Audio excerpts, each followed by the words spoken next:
네, 오늘 같이 제가 볼 리포트는 메리츠 증권에서 나오는 음식료 유통 리포트입니다.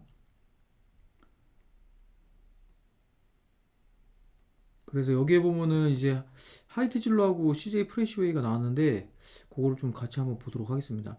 저는 지금은 일단은 저는 사실 리오프닝이 좋다고 보고 있어요. 그래서 리오프닝이 지금 실적이 잘 나올 수밖에 없기 때문에 지금 어쨌든 인플레이션 구간에서 실적이 좀 의미 있게 나오는 걸 찾으려면은 리오프닝이 좀 답이 될 것 같고, 거기에서 뭐 이제 식품이랑 여러 가지가 있지만 저는 사실은 여기에 있던 그런 주류나 CJ 프레시웨이를 좀 괜찮게 생각하고 있습니다. 그래서 여기 보시면은 좀 논리가 저랑 생각하는 게 비슷해서 소개해 드리면 좀 좋을 것 같아 가지고 나왔는데, 일단은 지금 그 외식 소비가 늘어날 수밖에 당연히 없잖아요. 지금 다들 외식을 많이 하고 있기 때문에. 그리고 보면은 뭐 이제 젊은 사람들이 엄청 나가서 지금 소비를 하고 있어요.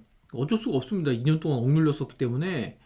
그래서 지금 보면은 여의도, 강남, 홍대 주요 상권에 뭐 보시면 눈에 다 보이실 거예요. 막 12시 넘어서도 사람들이 엄청 많기 때문에. 그래서 뭐 맥주 점유율 72%, 뭐 카스, 뭐 이것뿐만 아니라 저는 이제 막걸리도 좀 좋게 생각하는데, 그거에 대한 얘기는 좀 같이 읽으면서 하겠습니다. 그래서 배달 음식은 아무래도 이제 당연히 더 비쌀 수밖에 없고, 또 지금 배달 수요가 많이 줄었기 때문에 오프라인 외식 물가도 많이 이제 올라오긴 올라왔지만, 어쨌든 배달 음식이 지금 더 비싸거든요. 그래서 오프라인에 가서 먹는 게 훨씬 더 좋고, 그래서 거리두기 해제 효과로 월별 성장 흐름이 지속 예상한다는 게, 이건 뭐 당연한 얘기입니다. 제가 봤을 때. 그래서 이렇게 두 가지를 토픽으로 꼽았는데, 저도 사실 이 두 가지를 가장 좋게 보고 있어요. 특히 주류주. 그래서 일단 여기 보면은 일단 1분기가 오미크론 영향에도 하이트 진로입니다. 하이트 진로인데 어쨌든 컨센서스를 상회했어요. 그래서 2월, 3월 오미크론 확산 영향이 있었는데도 좀 걱정을 했었는데, 그래도 맥주랑 소주가 굉장히, 특히 맥주가 성장을 좀 잘했다. 그래서 당연히 2분기에는 거리두기 해제니까 당연히 좋을 수밖에 없고, 그래서 지금 어쨌든 하이트 진로도 좀 빠지긴 빠졌는데 그래도 시장 대비해서는 굉장히 튼튼합니다. 그래서 저도 좋게 보고 있고, 그래서 그거에 대한 이유도 이따가 좀 더 뉴스를 한번 보면서 같이 얘기해 드릴 거고, 그래서 마케팅비 증가가 당연히 있겠지만은 또 가격 인상을 많이 했잖아요.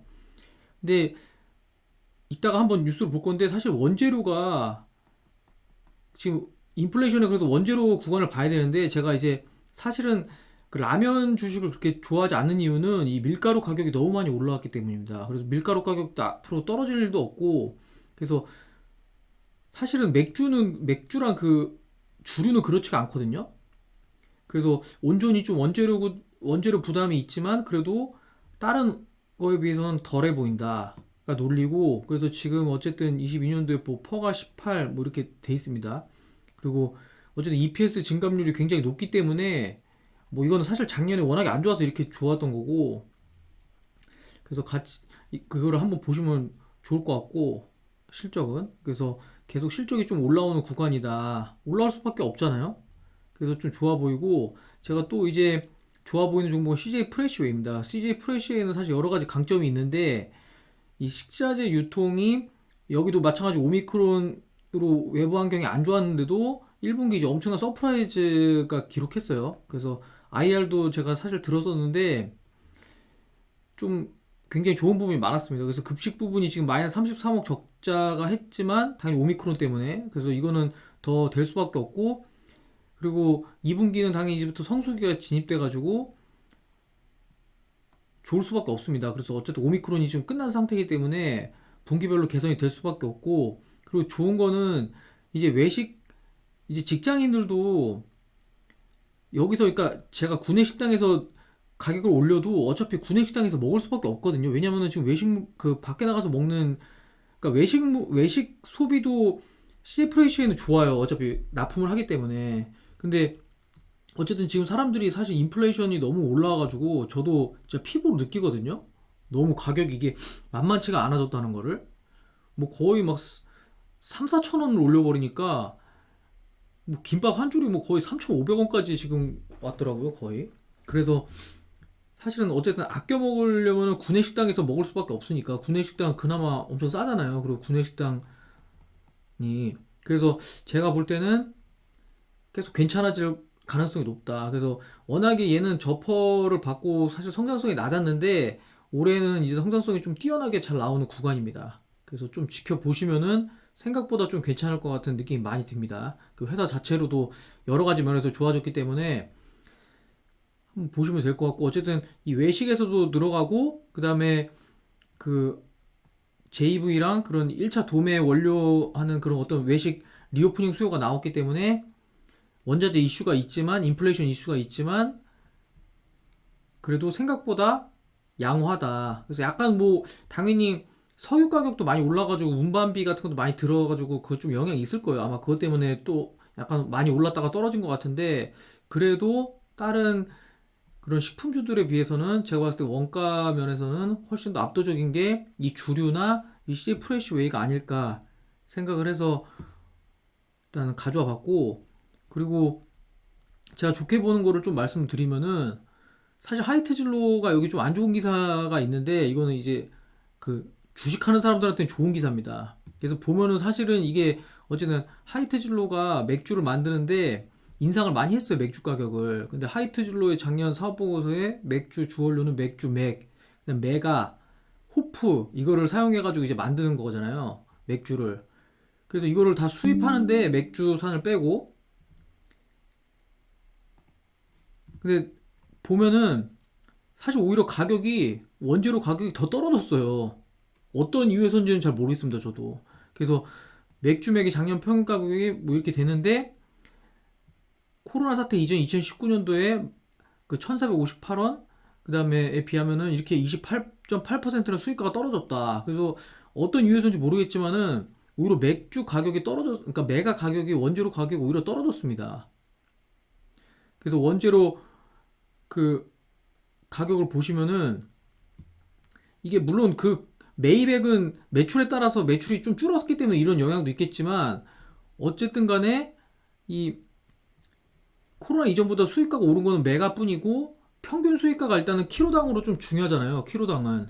그래서 여기서 봤을 때 메가 가격만 뭐 9.3% 오르고 나머지는 크게 줄었다는 걸 알 수 있거든요. 그래서 요 기사를 한번 참조해서 읽어보시면 좋을 것 같고, 그리고 제가 이제 막걸리 쪽도 좀 관심이 가는데, 사실은 쌀 가격이 많이 떨어졌어요.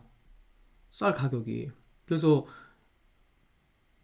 보면은 6개월 전에 뭐 5만 6,800원인데 지금은 4만 6,500원으로 오히려 20%가량의 폭락했습니다. 그러니까 인플레이션에 폭락한 거는 진짜 거의 없습니다.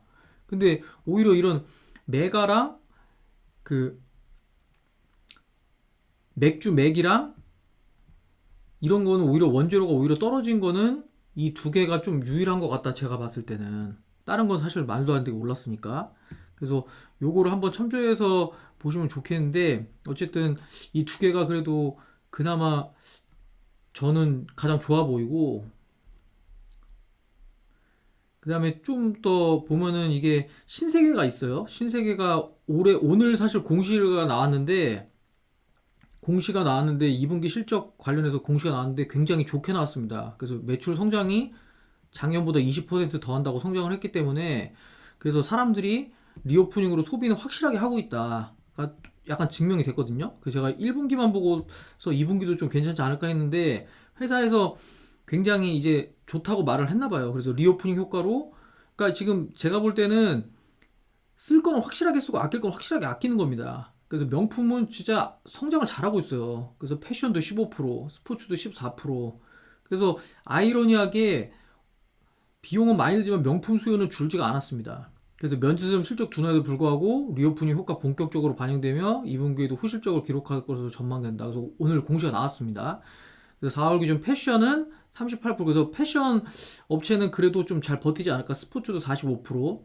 그래서 2분기도 괜찮고, 만약에 어쨌든 리오프닝이 되면은 저는 3, 4분기도 패션은 그래도 좀 튼튼하지 않을까, 실적이 좀 생각을 하고 있어요. 그래서 약간 걱정을 했었는데 걱정보다는 굉장히 상황이 좋다.